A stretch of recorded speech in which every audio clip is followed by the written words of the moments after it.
সাধারণ মানুষ এই স্লোগান দেয় না, তুমি কে আমি কে রাজাকার রাজাকার। এটা রাজাকাররা এই স্লোগান দেয়। রাজাকার বললে ওদের লাগে কেন? কারণ ওরা রাজাকার বলে ওদের লাগে। প্রিয় বন্ধুরা, আসসালামু আলাইকুম।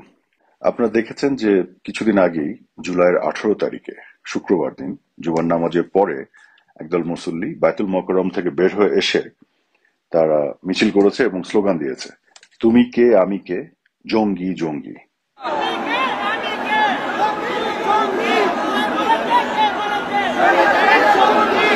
চিন্তা করা যায় স্বাধীন বাংলাদেশে জঙ্গিরা আজকে সরাসরি স্লোগান দিচ্ছে নিজেদেরকে জঙ্গি দাবি করে। তবে এখানে একটা খুব মজার বিষয় আছে, তারা কিন্তু এই স্লোগানের সাথে এটাও জুড়ে দিয়েছে যে কে বলেছে স্বৈরাচারের সঙ্গী। আপনারা একটু চিন্তা করে দেখেন যে যারা জঙ্গি তারাই কিন্তু আজকে শেখ হাসিনাকে স্বৈরাচার বলছে এবং শেখ হাসিনার ঘাড়ে দোষ চাপিয়ে নিজেরা যে জঙ্গি সেই বিষয়টাকে তারা জায়েজ করার চেষ্টা করছে। অর্থাৎ শেখ হাসিনা 15.5 বছরের ওনার শাসন আমলে জঙ্গিবাদকে যে মোকাবেলা করেছেন, উনি জঙ্গিদেরকে যে বিভিন্নভাবে আইনি প্রক্রিয়ায় নিয়ে এসেছেন এবং তার মধ্য দিয়ে বাংলাদেশে যে একটা শান্তি শৃঙ্খলা রক্ষা করেছেন, বাংলাদেশের মানুষকে প্রোটেকশন দিয়েছেন, এটা শেখ হাসিনার দোষ হয়ে গেছে। যে কারণে শেখ হাসিনা স্বৈরাচার হয়ে গেছে। তার মানে শেখ হাসিনা স্বৈরাচার কাদের চোখে? জঙ্গিদের চোখে। অর্থাৎ জঙ্গিরা আজকে নিজেদেরকে বলছে যে তারা জঙ্গি, এবং তারা আসলে জঙ্গি এই কথাটা স্বৈরাচার শেখ হাসিনা বলেছে। ভাবটা এরকম যে শেখ হাসিনাকে আজকে স্বৈরাচার বানিয়ে দিয়ে তারা তাদের জঙ্গিত্বকে জায়েজ করার চেষ্টা করছে।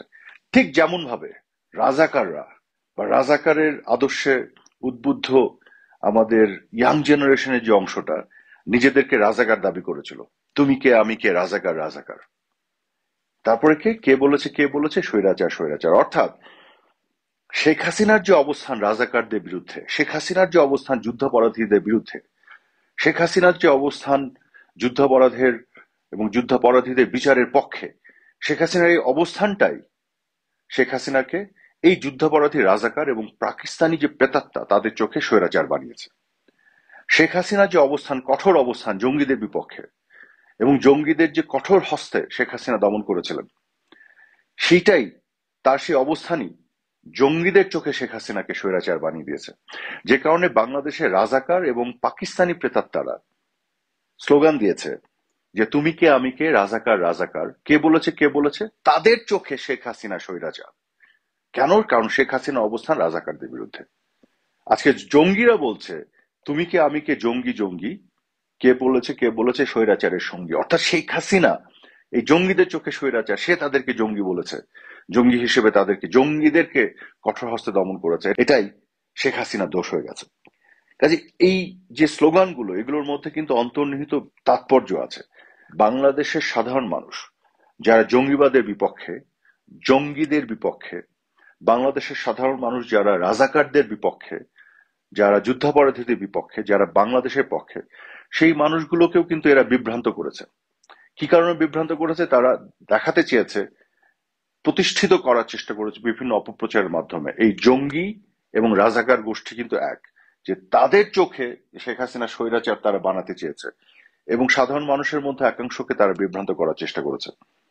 এবং দুঃখজনক হলো সত্যি, বাংলাদেশের সাধারণ মানুষ একাংশ বিভ্রান্ত হয়েছে। শেখ হাসিনা দোষ কি ছিল? শেখ হাসিনা শক্ত হাতে যুদ্ধাপরাধী এবং রাজাকারদের দমন করেছে। শেখ হাসিনা দোষ কি ছিল? শেখ হাসিনা শক্ত হাতে জঙ্গিদের দমন করেছে। শেখ হাসিনা দোষ কি ছিল? শেখ হাসিনা একটা $470 পার ক্যাপিটার একটা দেশকে $2,800 পার ক্যাপিটার একটা দেশে নিয়ে গেছেন। শেখ হাসিনার কি দোষ ছিল?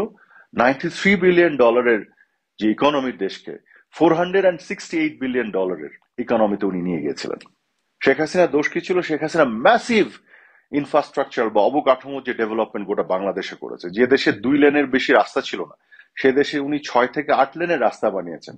নিজের টাকায় পদ্মা সেতু বানিয়েছেন। শেখ হাসিনা এগুলো দোষ ছিল। মেট্রো রেল বানিয়েছেন। আজকে দেশের মানুষ, প্রত্যেক দিন ঢাকা শহরের মানুষ এটা সুবিধাভোগী। শেখ হাসিনা এক্সপ্রেসওয়ে বানিয়েছেন। বাংলাদেশের মানুষ শেখ হাসিনার প্রতিটি উন্নয়নের সুবিধাভোগী। শেখ হাসিনা লক্ষ লক্ষ মানুষকে আশ্রয়ণ প্রকল্পের মাধ্যমে মাথা গোঁজার ঠাঁই করে দিয়েছিলেন। শেখ হাসিনা লক্ষ লক্ষ মানুষকে, দরিদ্র মানুষকে ভাতার আওতায় এনে, সোশ্যাল সেফটি নেট প্রোগ্রামের আওতায় এনে তাদের জীবনের মধ্যে কিছু সচ্ছলতা স্বাচ্ছন্দ্য এনে দিয়েছিলেন। এগুলোই শেখ হাসিনার দোষ ছিল। হ্যাঁ, এগুলো করতে যে সত্যি কথা শেখ হাসিনা জঙ্গিদের এবং রাজাকার যুদ্ধাপরাধীদের শক্ত হাতে দমন করতে হয়েছিল, যারা সারাক্ষণ বাংলাদেশ বিরোধী ষড়যন্ত্র পায়তারা করেছিল, যে কারণে শেখ হাসিনাকে এই শক্ত অবস্থান নিতে হয়েছিল। এই শক্ত অবস্থান নেওয়ার ফলে রাজাকার এবং জঙ্গিদের চোখে শেখ হাসিনা স্বৈরাচার হয়ে গিয়েছিল এবং তারা সারাক্ষণ শেখ হাসিনাকে বিভিন্নভাবে অপপ্রচারের মাধ্যমে ওনার বিরুদ্ধে মানুষকে বিভ্রান্ত করার চেষ্টা করেছে। যারা রাজাকার, যারা জঙ্গি, তাদের বিপক্ষে তো আপনাকে স্বৈরাচারী হতে হবে। পৃথিবীর সকল দেশেই তাই। যদি বাংলাদেশে একটি দেশে, একটি সমাজে আপনি শান্তি আনতে চান, তাহলে জঙ্গিদের বিপক্ষে আপনাকে স্বৈরাচারী হতে হবে, রাজাকারদের বিপক্ষে স্বৈরাচারী হতে হবে। আপনারা একটু বলুন তো, এমন কোন কাজটা শেখ হাসিনা অন্যায় বা ভুল শেখ হাসিনা করেছেন বা ব্যর্থতা তার আছে, যেটি অতীতে কোনো রাজনৈতিক দলের ক্ষেত্রে ঘটেনি? বা এমন কি শেখ হাসিনা করেছেন যেগুলো গত 11 মাসে তার চেয়ে 100 গুণ বেশি হয়নি? কিন্তু শেখ হাসিনা এত কিছু ভালো কাজ করেছেন যেগুলো নিয়ে আজকে কেউ আলোচনা করছে না, কিন্তু সবাই সুবিধা ভোগ করছেন। আজকে শব্দ শেখ হাসিনা হয়ে গেছে। হ্যাঁ, আমাদের একটা বড় ভুল ছিল। কোটার নিয়ে যে আন্দোলনটা ছিল, যে দাবিটা ছিল, যেটা ডে ওয়ানে যদি আমরা মেনে নিতাম, তাহলে আজকে যে এগুলোকে বলে বিপ্লব, এগুলো কি বিপ্লব? বিপ্লব হলে তো বিপ্লবের সনদ আগেই ঘোষণা হয়। এটা তো একটা ফ্লুক, এটা তো একটা অ্যাক্সিডেন্ট। আমাদের কিছু ব্যর্থতা ছিল, ভুল সিদ্ধান্তের ভিত্তিতে এই ঘটনাগুলি ঘটেছে। এই ষড়যন্ত্রকারীরা ম্যাটিকুলাস প্ল্যান করে সাধারণ মানুষকে হত্যা করেছে, আমাদের ঘাড়ে দোষ চাপিয়েছে, মানুষকে বিভ্রান্ত করেছে, যে কারণে মানুষের মধ্যে একটা ক্ষোভ তৈরি হয়েছিল। এটা সত্যি কথা। কিন্তু এগুলো সন্ত্রাসীদের কাজ ছিল, যে কারণে এত পুলিশকে তারা হত্যা করেছে, আজকে সংখ্যাটাও বলে না, আজকে ইন্ডেমনিটি দিয়ে দিয়েছে। এটা তো বাস্তবতা। কিন্তু আমরা যদি ডে ওয়ানে কোটাটা মেনে নিতাম, হ্যাঁ, আমরা যেটা বলেছি কোটা তো আমরাই বাতিল করেছিলাম। এবং যেহেতু এটা একটা আদালতের প্রক্রিয়ার মধ্যে ছিল, আমরা বলেছি আদালতের প্রক্রিয়ার মধ্য দিয়ে আমরা এটা করবো। এতটুকু তারা মানতে চায়নি, মানুষকে ভুল বুঝিয়েছে। কিন্তু আমরা যদি ঘোষণা দিয়ে দিতাম, তাহলে আজকে কি এত দূর আসতো জিনিসটা? তাহলে কিসের বিপ্লব, কিসের কি? ভাবটা এমন যে শেখ হাসিনা 15.5 বছর শাসন আমলের এত অন্যায় অত্যাচার, যে কারণে বিপ্লব ঘটেছে, এগুলো কোনো কিছুই মানুষের মধ্যে এই ধরনের অভিযোগ ছিল না। ছিল কাদের মধ্যে? যুদ্ধাপরাধী রাজাকারদের মধ্যে আর জঙ্গিদের মধ্যে। যে কারণে এরা আজকে সেই স্লোগানের মধ্য দিয়ে প্রমাণ দিচ্ছে যে তুমি কে আমি কে, রাজাকার রাজাকার। ওরা তো রাজাকারই। শিবির রাজাকার না? শিবিরের যে নেতা গোলাম আজম নিজামী, যারা যুদ্ধাপরাধ করেছে, মুক্তিযুদ্ধে বাংলাদেশের স্বাধীনতার বিরুদ্ধে কাজ করেছে, তারা কি সেটার পক্ষে না? তারা তো আদর্শিকভাবে তাকে সমর্থন করে। তারা তো এখনো মনে করে বাংলাদেশের স্বাধীন হওয়াটা ঠিকই হয়নি। তোরা তো রাজাকারী। আদর্শিকভাবে যারা এই অবস্থান, যাদের বাংলাদেশের মুক্তিযুদ্ধের বিরুদ্ধে, তারা তো রাজাকার। সে 71-এ জন্ম না হলেও রাজাকার। ওরাই তো স্লোগান দিয়েছে তুমি কে আমি কে, রাজাকার রাজাকার। কিন্তু চালাকি করে ওইটা ট্যাগ করেছে। কে বলেছে? কে বলেছে? স্বৈরাচার স্বৈরাচার। অর্থাৎ যে নেত্রী, বঙ্গবন্ধু কন্যা, যিনি মুক্তিযুদ্ধের অবিসংবাদিত নেতা, বঙ্গবন্ধু যার নেতৃত্বে মুক্তিযুদ্ধে বাংলাদেশ স্বাধীন হয়েছে, তার কন্যা, তিনি রাজাকার চেনেন না? তিনি ঠিকই চেনেন। উনি বুঝেই বলেছেন। আজকে তো প্রমাণিত হচ্ছে যে মুক্তিযুদ্ধের সবকিছু ধ্বংস করে দেওয়া হচ্ছে। রাজাকার না হলে কেউ করে এটা? মুক্তিযুদ্ধের ইতিহাস এবং মুক্তিযুদ্ধকে আজকে রিপ্লেস করে জুলাইকে গ্লোরিফাই করার চেষ্টা করা হচ্ছে। কিন্তু রাজাকারদেরই কাজ। রিসেট বাটনের কথা আপনারা শুনছেন না? তো ঠিকই তো, এই রাজাকাররাই তো বলেছিল যে তুমি কে আমি কে, রাজাকার রাজাকার। কিন্তু ওই লাইনটা ট্যাগ করে দিয়েছিল। কে বলেছে? কে বলেছে? স্বৈরাচার স্বৈরাচার। ঠিক জঙ্গিরাই আজকে বলছে তুমি কে আমি কে, জঙ্গি জঙ্গি। কে বলেছে? কে বলেছে? স্বৈরাচারের সঙ্গী। তো এটা এত লাগে কেন জঙ্গিদের জঙ্গি বললে? অন্য সাধারণ মানুষ তো এই স্লোগান দেয় না, জঙ্গিরা এই স্লোগান দেয় কারণ ওদের লাগে, কারণ ওরা আসলে জঙ্গি।